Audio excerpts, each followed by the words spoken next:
Bismillahirrahmanirrahim. Assalamualaikum warahmatullahi wabarakatuh. Alhamdulillah. Wassalatu wassalamu ala rasulillah Sayyidina Muhammad ibn Abdullah sallallahu alaihi wasallam wa ala alihi wa sahbihi wa man tabi'ahu wa mawala wa la hawla wa la quwwata illa billah. Rabbi shrah li sadri wa yassir li amri wahlul 'uqdatam min lisani yafqahul qawli. Rabbi a'udzubika min hamazati syayatin wa a'udzubika rabbi ayahdurun. Alhamdulillah kita bisa berjumpa kembali daripada mata pelajaran usul fikih kelas 11 agama. Kita masih dalam proses pembelajaran jarak jauh, yaitu di materi bab yang keempat tentang temanya ad-dororu yuzal. Ya, bab 4 di usul fikih kelas 11 agama dengan tema ad-dororu yuzal. Kita langsung saja mulai ya. Apa itu pengertian dari ad-dororu yuzal? Pengertian ad-dororu yuzal. Secara bahasa, ad-dororu artinya segala sesuatu yang membahayakan, mengandung makna mudarat, efek tidak baik, mencelakakan baik diri sendiri atau orang lain karena kondisi tertentu. Sedangkan kalimat yuzalu menurut bahasa artinya dihilangkan, diminimalisir atau dibuang. Sedangkan menurut istilah, kaidah ad-dororu yuzal artinya bahaya itu harus dihilangkan. Ya, jadi ini kaidah usul fikih ya, yang artinya secara istilah adalah bahaya yang harus dihilangkan. Itu pengertian dari ad-dororu yuzal. Dasar hukumnya yaitu daripada Al-Quran dan hadis. Di sini Ustadz sebutkan beberapa saja yang ada di dalam buku elektronik usul fikih kelas agama ya. Kita lihat yang pertama dasar hukumnya daripada Quran surah Al-Baqarah ayat 231. Yang artinya apabila kamu mentok lam qaf, ya kalau bahasa kita sekarang mentok lam qaf ya. Jangan, ini bahasa yang sangat riskan. Ya, jadi kalau nanti kalian sudah berkeluarga, ketemu kalimat seperti ini jangan diucapkan sembarangan, apalagi diucapkan kepada istri-istri kalian untuk yang laki. Maka ucapkanlah dengan kalimat yang betul. Apabila kamu mentok lam qaf, istri-istrimu, ya.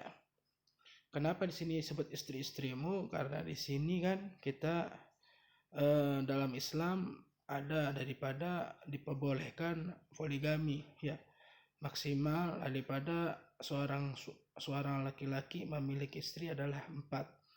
Walaupun ya, tapi di situ ada kategorinya harus adil. Tapi jika tidak bisa adil, maka wajib 1, gak boleh ngadi-ngadi. Ya, buat anak laki-laki ya, kalau gak bisa adil 1 udah cukup.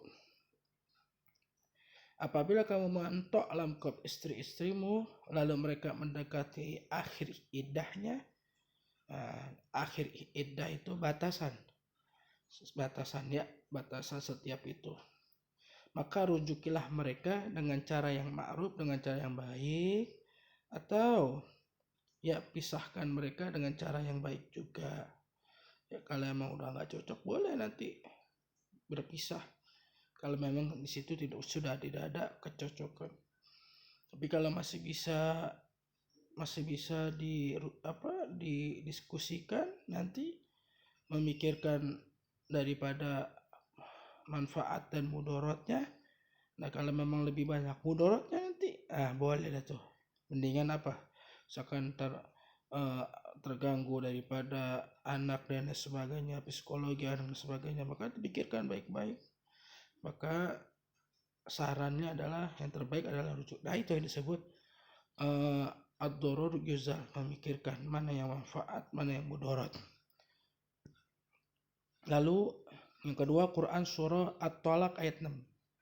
Ya, Itu hanya tempatkanlah mereka, yang artinya tempatkanlah mereka para istri di mana kamu bertempat tinggal menurut kemampuanmu, dan janganlah kamu menyusahkan mereka untuk menyempitkan hati mereka. Nah ini nih ya, jadi kita nih ketika sudah berkeluarga tuh di situ tuh kita harus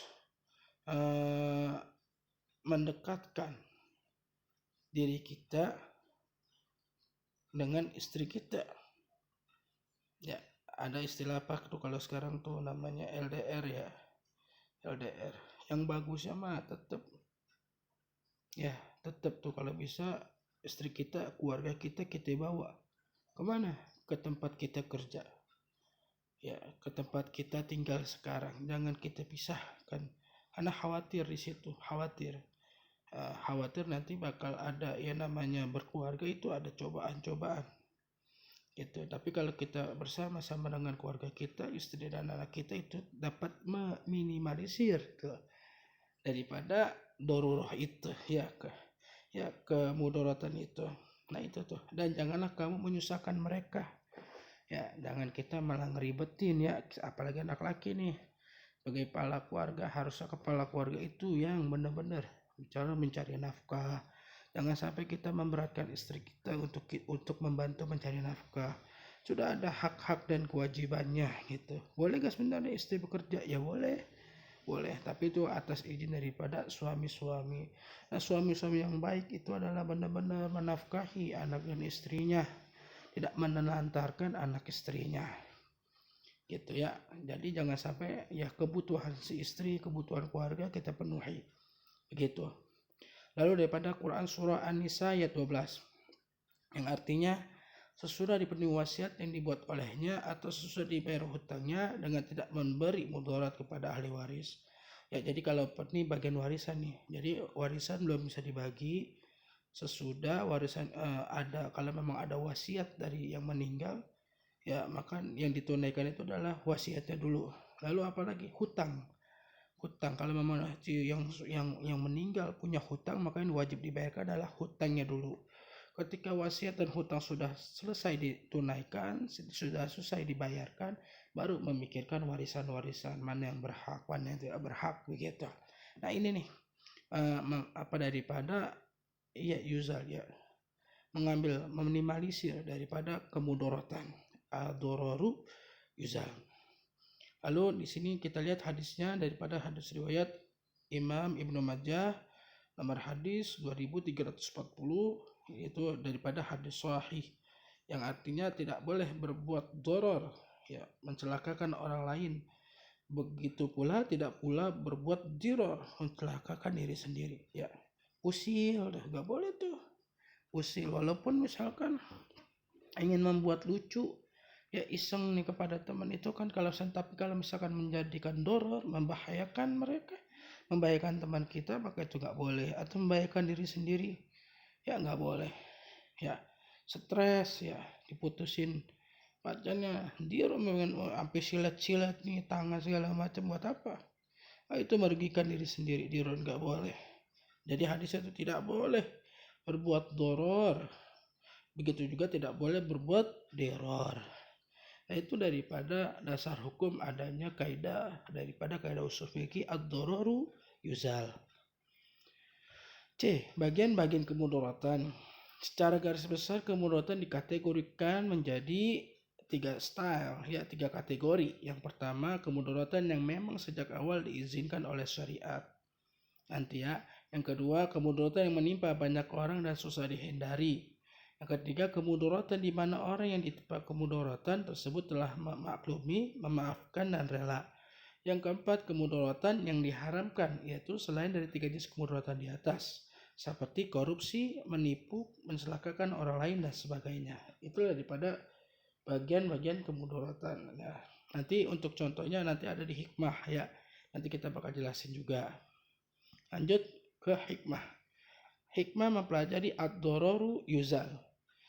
Apa aja hikmahnya? Sebenarnya kalau di buku elektronik usul fikih kalian yang di kelas 11 agama itu ada 10 hikmah ya. Tapi di sini Ustadz nggak sebutkan semua hikmah-hikmahnya. Nanti kalian bisa baca-baca ya untuk hikmah-hikmah tersebut yang 10. Ustadz tulis hanya bagian-bagiannya saja ya, sebagian saja supaya menghemat daripada penjelasan materi ya. Memang yang lebih bagus daripada itu adalah nanti pemahamannya kalian bisa tambah-tambah lagi melalui ya bacaan-bacaan kalian. Semakin banyak membaca atau semakin banyak kalian belajar, maka akan semakin paham daripada apa isi materi yang kalian ingin pahami atau yang kalian pelajari saat ini. Baik ya, yang pertama hikmahnya 1. Segala bentuk yang menimbulkan bahaya baik kepada diri sendiri, orang lain dan lingkungan sekitar adalah haram hukumnya ya. Jadi dengan kita mempelajari kaidah ad-darur yuzal, kita tahu tuh segala bentuk yang menimbulkan bahaya baik kepada diri sendiri, orang lain dan lingkungan sekitar adalah hukumnya haram. Itu ya. Kayak tadi itu misalkan tuh mencelakakan orang lain atau menjahili usil ya dengan sebab pengen bikin ketawa nih misalkan, nggak boleh gitu.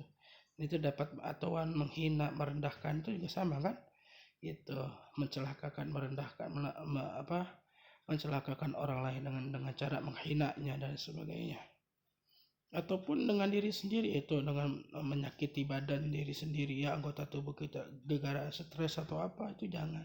Itu haram hukumnya ya.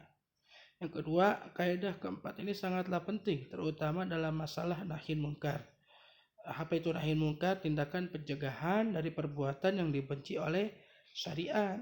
Karena di antara bentuk kemudaratan adalah kemungkaran, gitu ya. Dengan kita belajar ad-darur yuzal, kita tahu tuh ya bagaimana caranya mengatasi masalah nahi munkar ya, mana yang manfaat, mana yang tidak manfaat. Ya tahu, walaupun misalkan itu sama-sama tuh, tapi kita lihat nih lebih banyak mana nih mudarat dengan manfaatnya gitu. Misalnya contoh demo, boleh gak demo? Demo boleh. Tapi kita lihat nih kebanyakan orang demo bagaimana nih? Kebanyakan orang demo pasti ada aja yang dirusak tuh fasilitas umum. Ya, fasilitas umum yang ada di sekitar tempat pendemoan itu. Ya akhirnya kan itu bisa merugikan. Boleh gak demo? Boleh, hukum demo boleh. Demokrasi namanya. Tapi kita lihat kebanyakan demo biasanya ada gitu tuh. Segala sesuatu yang dirusak, segala sesuatu yang dihancurkan atau dibuat heboh segala macam. Nah, ini nih yang dapat banyak mudaratnya. Kita lihat tuh di situ. Karena kalau nggak ada hal-hal yang kita bisa minimalisir hal-hal semacam itu, kita bisa jaga hal-hal yang kayak gitu, nggak merusak fasilitas umum. Boleh, silakan demo, silakan, nggak dilarang. Tapi kalau khawatir itu dapat menimbulkan emosi dan akhirnya merusak fasilitas umum, maka demo itu lebih baik ditinggalkan. Nah itu nahi dan mungkar itu ya. Ketiga, semua bentuk kemudaratan haram hukumnya. Tadi nih contoh ya, yang kategori kemudaratan, kecuali kemudaratan yang memang sejak awal diizinkan oleh syariat, seperti menjatuhkan sanksi atau hukuman ya. Misalkan yaitu hukum kisos, hukum potong tangan, itu kan aja hilang tuh tangannya tuh, rugi kan buat si pencuri tuh yang hilang potong tangannya. Ya sebenarnya kelihatannya mudah, tapi itu ada di mana, ada manfaatnya, ada hukum efek jera. Jadi mencuri nggak bakal, yang orang-orang lihat yang wah tuh tangannya dipotong berarti habis mencuri, dia nggak bakal berani mencuri gitu. Ada manfaatnya di situ, walaupun mudarat buat si orang yang sudah dipotong tangannya. Kedua, kemudaratan yang menimpa banyak orang dan susah dihindari, seperti bisingnya kendaraan yang lalu lalang di jalan. Ya ini nggak bisa dihindari nih kan, kayak suara motor dan mobil atau klakson motor dan mobil di jalan kan, itu nggak bisa dihindari ya. Kita lagi panas-panas tuh ada suara tin tin tin tin, wah itu kan kayaknya kita mungkinan kesel tuh ya. Nggak bisa kita hindari, kayak kita apa kita mau tegur kan kayak bisa, yang ada terjadi berantem. Ya, makanya udah dah kita diam aja, banyakin istighfar, banyakin zikrullah, udah banyakin sholawat biar adem hati kita. Kan kadang-kadang biasa begitu tuh, banyak tuh rame ya. Jadi kalau kondisinya macet atau hujan, nah itu tuh yang bikin kondisi kita ya perasaan kita jadi tidak stabil. Ketiga, kemudaratan di mana orang yang ditimpa kemudaratan tersebut telah memaafkan dan rela, seperti suami istri yang sama-sama ridho dan beridoi satu sama lain dengan melangsungkan pernikahan meskipun memiliki keterbatasan ya. Jadi calon suami istri yang sudah ridho, dia karena memang sudah saling suka, saling cinta, dia memahami atau memaklumi daripada kekurangan satu dengan yang lainnya, misalkan itu ya. Nah, ini namanya kemudaratan yang dimana orang yang ditimpa kemudaratan tersebut telah memaklumi, ya, memaafkan atau rela, ya. Contohnya kayak tadi, ya, gitu. Yang keempat, 5, 6, 7 sampai 10 nanti, nah kalian bisa baca ya, daripada hikmah-hikmah mempelajari usul fikih kaidah ad-daruru yuzal. Ini mana di sini kita pada intinya dengan mempelajari ini kita bisa memilih mana yang manfaat buat kita atau buat orang lain, ada mana yang banyak mudaratnya buat kita atau buat orang lain, gitu. Minimal buat kita lihat nanti, ya, gitu. Misalkan kayak belajar atau ngerjain tugas atau ngerjain soal ulangan, mana nih yang manfaat buat kita? Yang manfaat buat kita sebelum ngerjain ulangan ya belajar, ya kan, gitu. Dengan kita belajar kita dapat manfaat, nilai baik. Tapi kalau kita tidak belajar, kita tidak dapat mudaratnya, nilainya jelek. Atau kamu tetap menilai baik tapi dengan mudarat, dengan nyontek, ini kan nggak bagus, nggak ada perkembangan. Karena kita berlakukan sifat tidak jujur dalam kehidupan kita atau berbohong dalam kehidupan. Nah, itu kan nggak boleh. Dari situlah kaidah ad-daruru yuzal kita bisa praktekkan nanti dalam kehidupan sehari-hari. Semoga bermanfaat. Terima kasih. Mohon maaf bila ada salah-salah kata atau salah-salah penyampaian. Ya, billahi taufiq wal hidayah. Wassalamualaikum warahmatullahi wabarakatuh.